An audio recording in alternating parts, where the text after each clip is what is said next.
جمعیت علماء ہند کا یہ اجلاس مجلس منتظمہ وقف جائیدادوں کے خلاف فرقہ پرست عناصر اور حکمراں پارٹی کی طرف سے سازش اور مکر و فریب کی سخت الفاظ میں مذمت کرتا ہے اور یہ واضح کر دینا چاہتا ہے کہ وقف جائیدادیں مسلمانوں کی طرف سے غریب اور نادار طبقے کی کفالت اور دینی و ملی ضرورتوں کی تکمیل کے لیے ہیں، نہ وہ ماضی میں کسی حکومت کی طرف سے غصب کی ہوئی پراپرٹی ہے، نہ موجودہ حکومت کی عطا کردہ ہے، اور نہ ان جائیدادوں کو واقف کی منشا کے علاوہ دوسرے مصارف میں شرعاً استعمال کیا جا سکتا ہے۔ یہ اجلاس حکومت ہند کو متوجہ کرتا ہے کہ وہ آئین ہند کی روح اور اپنی آئینی ذمہ داریوں کو ملحوظ رکھتے ہوئے وقف ایکٹ 2025 کو اس کی متعدد بنیادی خامیوں کی بموجب فوری طور پر کل عدم قرار دے۔ جمعیت علماء ہند نے جے پی سی سے ملاقات میں اس قانون کی 28 بڑی خامیوں کو مدلل انداز میں پیش کیا تھا، لیکن حکومت نے مسلمانوں کے حقیقی خدشات کو یکسر نظر انداز کر دیا۔ اسی طرح وقف سے متعلق اصلاحات کے لیے ہمارے دیرینہ مطالبات پر بھی توجہ نہیں دی گئی، لہذا جمعیت علماء ہند یہ اعلان کرتی ہے کہ وہ اس نئے قانون کی آئینی، قانونی اور جمہوری سطح پر بھرپور مخالفت کرے گی اور وقف کے تحفظ کے لیے اپنی جدوجہد جاری رکھے گی۔ جہاں تک امید پورٹل پر رجسٹریشن کا معاملہ ہے تو جمعیت علماء ہند ابتدائی سے اس نظام پر اپنے تحفظات ظاہر کیے تھے، تاہم سپریم کورٹ نے اس پورٹل پر کوئی پابندی عائد نہیں کی، اس لیے موجودہ قانونی صورتحال میں وقف بورڈ اور متولیان کے لیے اپنی املاک کا اندراج کرانا ناگزیر ہو گیا ہے تاکہ کسی قانونی پیچیدگی یا نقصان سے محفوظ رہا جا سکے۔ اس پس منظر میں اجلاس مندرجہ ذیل نکات پر زور دیتا ہے۔ نمبر 1، تمام متولیان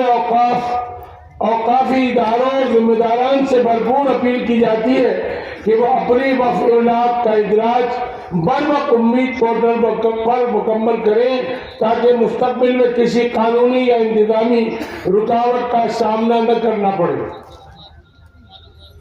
نمبر 2،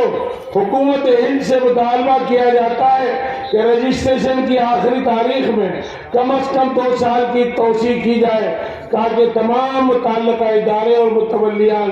اطمینان اور سہولت کے ساتھ یہ عمل مکمل کر سکیں۔ نمبر 3، ملک میں ایسی قدیم جائیدادیں موجود ہیں جن کے تمام دستاویزاتی ثبوت پیش کرنا عملاً دشوار ہے، اس لیے امید پورٹل میں ادراج کے لیے مقرر کی گئی شرائط پر نظر ثانی کی جائے۔ جو جائیدادیں کسی وجہ سے امید پورٹل میں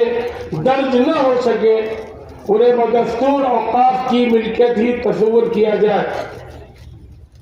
یہ اجلاس مسلمانوں، دینی اداروں اور متولیان اوقاف سے اپیل کرتا ہے کہ وہ جمعیت علماء ہند اور دیگر ملی اداروں کے ساتھ متحد رہے اور وقف کے تحفظ و دفاع کی جدوجہد کو مزید مضبوط بنائے، نیز وقف پر ناجائز قبضے کرنے والے گروہوں کے خلاف اپنی سطح پر آواز اٹھائیں اور اس مقدس امانت کے تحفظ میں ہر ممکن کردار ادا کریں۔ میں گزارش کرنا چاہتا ہوں کہ مسلمانوں نے ہند جب اوقاف کے وقف بورڈ بن گئے تو وہ یہ سمجھے کہ اوقاف وقف بورڈ اس کی حفاظت کریں گے، لیکن وقف بورڈ اس کی حفاظت کرنے میں ناکام رہے تو حفاظت کی ذمہ داری ہم کو ہی اور جمعیت علماء کے لوگوں کو ہی اٹھانی ہوگی، اور ملک میں جہاں جہاں خرد برد ہوا ہے اس کی لسٹ کو بھی بنانے کی میں اپیل کرتا ہوں۔ مدھیہ پردیش میں بھی ایسی ہزاروں جائیدادیں اس وقت ایک جو نیا نافذ ہو رہا ہے اس سے پہلے بھی وہ برباد ہو چکی ہے۔ بہت سارے متولیان نے، بہت سارے مجاوروں نے ان جائیدادوں پر قبضے کیے اور ان کو بیچا ہے۔ وقف کے ریکارڈ میں وہ وقف درج ہے، سرکاری ریکارڈ میں سرکاری درج ہے اور وہ بیچ رہے ہیں۔ تو میں تمام لوگوں سے اپیل کرتا ہوں کہ ان کو جاگنا ہوگا اور محلہ کمیٹی بنانی ہوگی، اور جیسے ہم اپنی ذاتی جائیدادوں کی حفاظت کرتے ہیں اس سے زیادہ کمیٹیوں کا اوقاف کی کمیٹیوں کی پرواہ نہ کرتے ہوئے ہمیں ذاتی طور پر ہمت کر کے ان جائیدادوں کی حفاظت کے لیے آگے آنا ہوگا. یہ میری درخواست ہے. امید کرتا ہوں کہ آپ حضرات تجویز کو منظور فرمائیں گے. بتائیں منظور ہے؟